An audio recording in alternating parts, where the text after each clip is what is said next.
दिल को ठीक करो, फेफड़ों को, दिल को और पेट को ठीक करो। दिल, दिमाग, पेट ठीक हो गया तो आदमी ठीक। ये प्राणायाम यही करता है बस।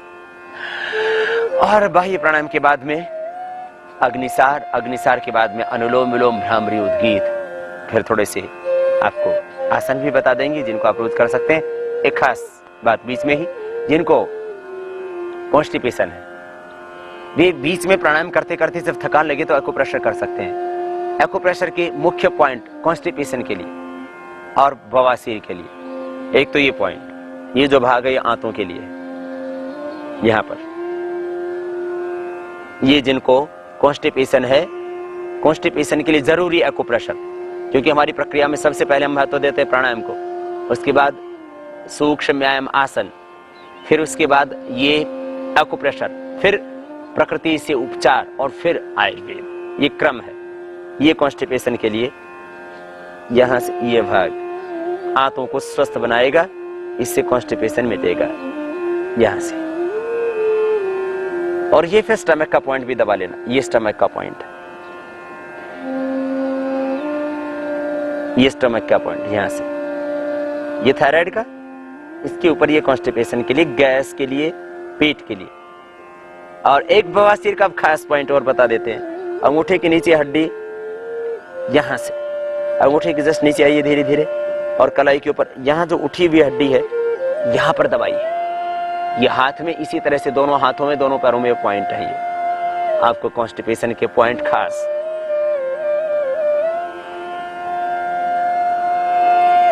ये कॉन्स्टिपेशन के लिए, कॉन्स्टिपेशन फिशर फिस्टुला के लिए। अब खास पॉइंट, बवासीर की प्रॉब्लम है, यहां से ठोड़ी को दबाइए।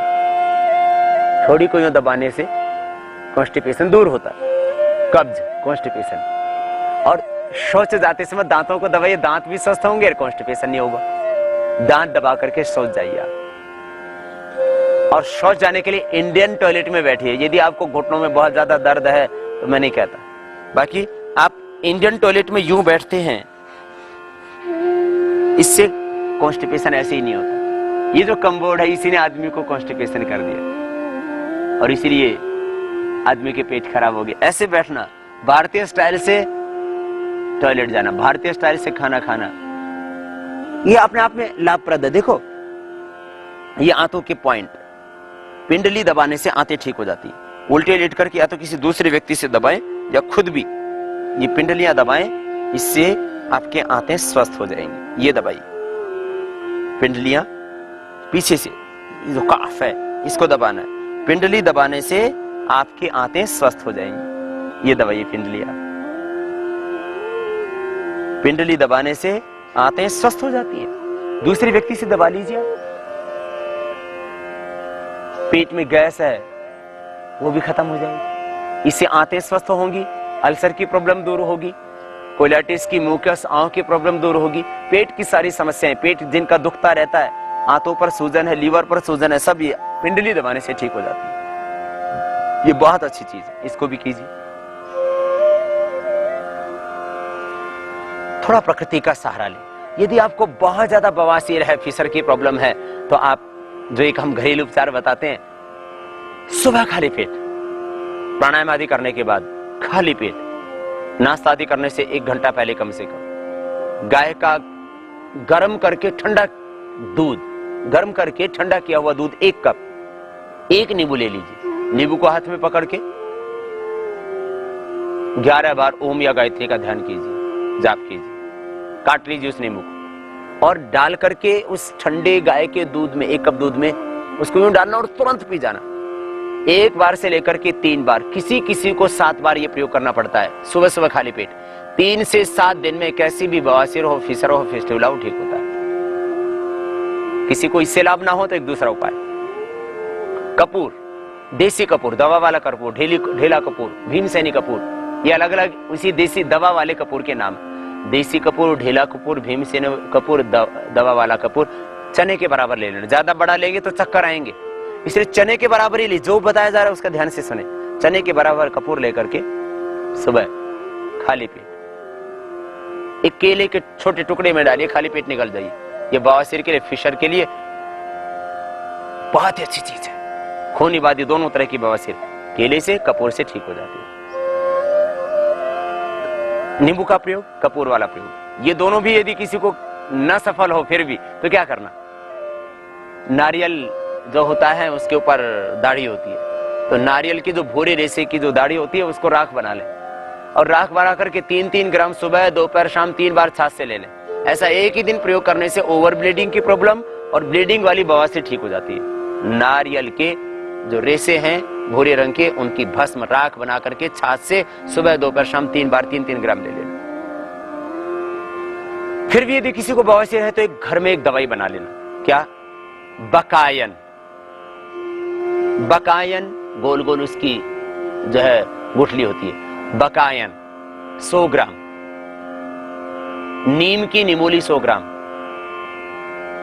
छोटी हरड़ 100 ग्राम, नीम की निमोली, बकायन, नीम की निमोली की गिरी लेनी है, नीम की निमोली की गिरी, बकायन और छोटी हरड़, ये 100 ग्राम ले लेना। और शुद्ध रसोंत, रसोंत मिल जाए किसी को बहुत अच्छी बात है, वो सुबह खाली पेट, शाम को खाली पेट 1-1 चम्मच ले लेना। 100 ग्राम लेके पाउडर कर लेना और 1-1 चम्मच सुबह शाम खाली पेट पानी के साथ ले लेना, पाइल्स की प्रॉब्लम अच्छी हो जाएगी। आयुर्वेद में भी हरड़ का तो बहुत प्रयोग है, अभ्यारिष्ट आदि कॉन्स्टिपेशन बवासीर दोनों के लिए देते हैं। कुमारिया सब दोनों के लिए प्रयोग करते हैं, पेट की कोई भी शिकायत है। घृत कुमारी का गुद्दा, घृत कुमारी का रस, ये भी सुबह खाली पेट पीने से कॉन्स्टिपेशन सहित इंडाइजेशन की और ये तमाम समस्याएं एसिडिटी आदि की मिट जाती है। बहुत सारे प्रयोग हो सकते हैं, आपको जितने बताएंगे उतने कम पड़ेंगे। सबसे बड़ा प्रयोग है प्राणायाम करो, कपालभाति, बाह्य और अग्निसार। उसके बाद में कुछ और अभ्यास, अनुलोम विलोम प्राणायाम करना बाह्य प्राणायाम के बाद, अग्निसार और बाह्य प्राणायाम करने के बाद अनुलोम विलोम, क्योंकि कपालभाति प्राणायाम कॉन्स्टिपेशन में ज्यादा लाभ करता है, इसलिए उसकी मात्रा बढ़ा देना। चाहे आप अनुलोम विलोम 10 मिनट कर देना 15 मिनट की बजाय, उसको आप 15 से 20 मिनट कर सकते हो। अनुलोम विलोम ये भी धीरे धीरे अभ्यास बढ़ाना, 5 से 15 मिनट इसका फुल टाइम है। यदि कॉन्स्टिपेशन आदि है तो आप कपालभाति की मात्रा बढ़ा के इसकी थोड़ी सी कम कर सकते हैं, 10 मिनट कर सकते हैं। दाहिने नाक को बंद करना, बाएं से सांस भीतर गहरा भरना,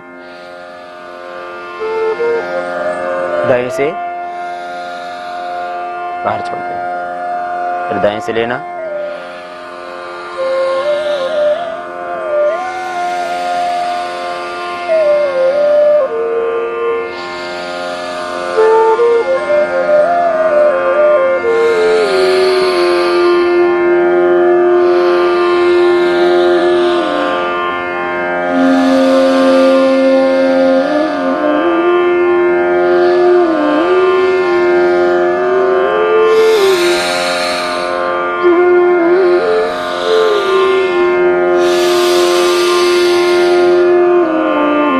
भाव और संकल्प के साथ शरीर मन प्राण आत्मा पिंड ब्रह्मांड सब कुछ आभामय ज्योतिर्मय तेजोमय हो रहा है। इस भाव से यह अनुलोम विलोम प्राणायाम धीरे धीरे बढ़ाते हुए अभ्यास 5 से 15 मिनट, फिर इसके बाद 3 से 5 बार भ्रामरी, 3 से 5 बार उद्गीत, फिर श्वासों पर ओम का ध्यान। इस तरह से भ्रामरी, फिर उसके बाद उद्गीत। हम एक एक बार आपको करके बताते हैं। प्रथम अंगुली माथे पर, शेष 3 अंगुली आंखों पर, मुख भी बंद, ओंकार का नाद में उच्चारण होगा नासिका से, कान पूरे बंद अंगूठे से। एक बार आपको भ्रामरी करके बताते हैं। भ्रमर की तरह ओंकार गुंजायमान होगा भीतर से, आज चक्र में मन की एकाग्रता, वहां पर एक आभा ज्योति आलोक प्रकाश सहज उत्पन्न होगा, मन भी शांत हो जाएगा।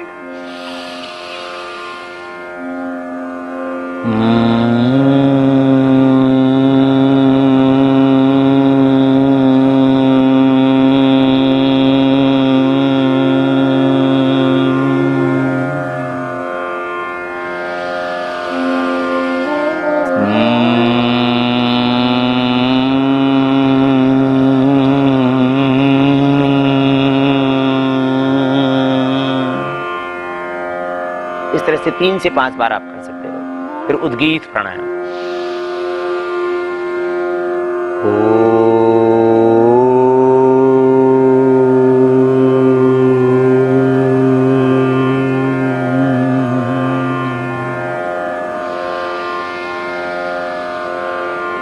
श्वास भीतर गहरा भर के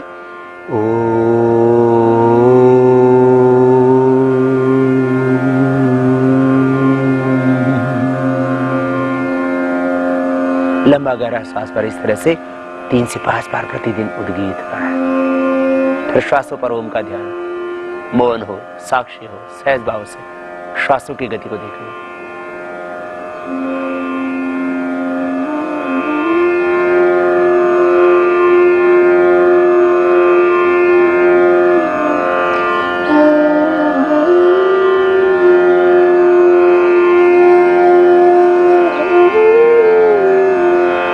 दोनों हाथों को ऊपर उठाना, आपस में रगड़ना और गरम गरम हथेलियों की ऊर्जा का उष्मा कंदन आंखों पर करना, आंखें खोल लेना। इस तरह से ये प्राणायाम रोज कर लेना। फिर जरूरी मंडूकासन, शशकासन, भुजंगासन, सर्वासन, उत्तान पादासन, पवन मुक्तासन, मरकटासन, ये 7 आसन और 7 थोड़े सूक्ष्म व्यायाम। 7 सूक्ष्म व्यायाम।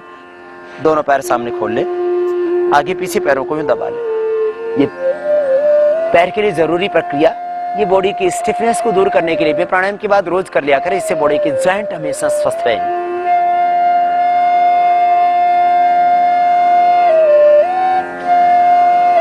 और फिर बटरफ्लाई, ये पैरों के लिए जरूरी अभ्यास। पैरों को आगे पीछे दबाना, गोल घुमाना, और ये बटरफ्लाई, ये 2 पैरों के लिए अभ्यास। और 5 हाथों के लिए, सर्वाइकल स्पॉन्डिलाइटिस पेन के लिए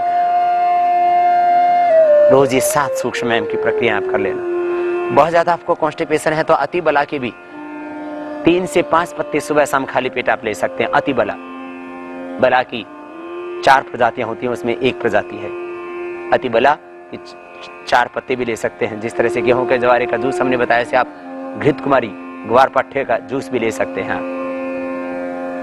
गुलकंद, गुलकंद आजकल जो बनता है, ये बटरफ्लाई के बाद आप 5 सर्वाइकल स्पॉन्डिलाइटिस पेन के लिए अभ्यास रोज कर लिया करें। आप इससे आप एकदम तनाव रहित रहेंगे, पूरा शरीर का स्ट्रेस गायब हो जाएगा। फर्स्ट सेकंड गोल घुमाना। गुलकंद भी कॉन्स्टिपेशन के लिए बहुत अच्छा, लेकिन गुलकंद बस मिश्री से बना हुआ हो तो उपयोगी। आप घर में बना सकते हैं गुलाब के फूलों से। गुलाब के फूल और मिश्री मिला करके धूप में रख दीजिए, बस बन जाएगा बिना पानी लगाए।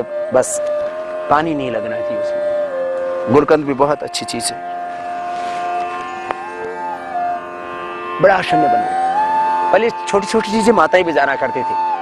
छोटे बच्चों को कॉन्स्टिपेशन हो जाता था तो माताएं क्या करती थी, बड़ी हरड़ को जब गाय पहली बार ब्याती है, प्रथम बार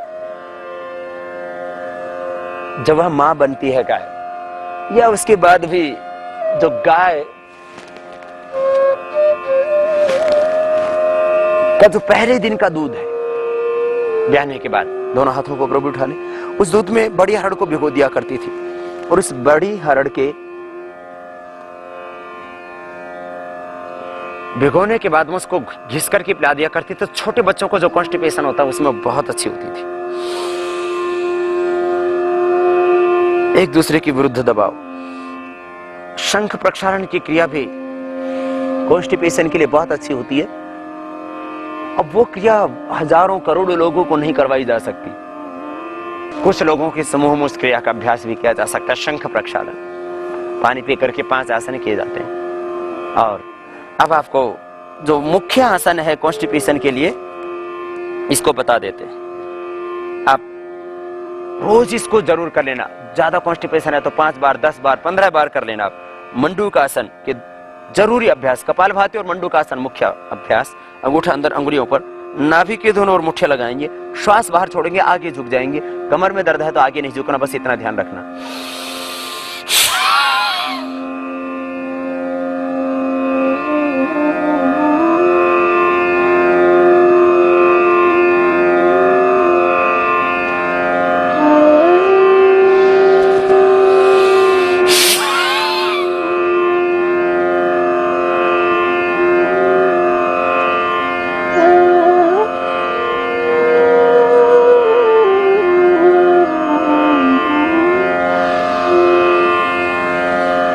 मंडूकासन का ये फर्स्ट पोज आप 5 से 10, 15 बार तक कर सकते हैं। कॉन्स्टिपेशन ज्यादा है तो कॉन्स्टिपेशन सहित पेट की तमाम समस्याएं और डायबिटीज आदि की प्रॉब्लम इससे मिटेगी। दोस्तों, आज डॉक्टर साहब ने हम सभी लोगों को स्वास्थ्य से संबंधित बहुत ही शिक्षाप्रद जानकारी दी है।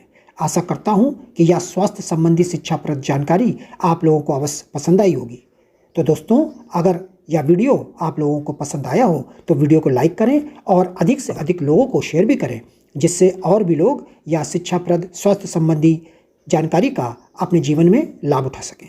और दोस्तों, अगर आपने अभी तक हमारे चैनल को सब्सक्राइब नहीं किया है तो आप हमारे चैनल को तुरंत सब्सक्राइब भी कर लें, जिससे आप लोगों को नोटिफिकेशन के माध्यम से हमारे यह शिक्षाप्रद वीडियो तुरंत प्राप्त होते रहें और आप इसी तरह स्वास्थ्य संबंधी शिक्षाप्रद जानकारियों का लाभ उठाते रहें। दोस्तों, कल फिर डॉक्टर साहब के किसी स्वास्थ्य संबंधी शिक्षाप्रद वीडियो के साथ आप लोगों के समक्ष फिर से प्रस्तुत होंगे। तब तक के लिए नमस्कार।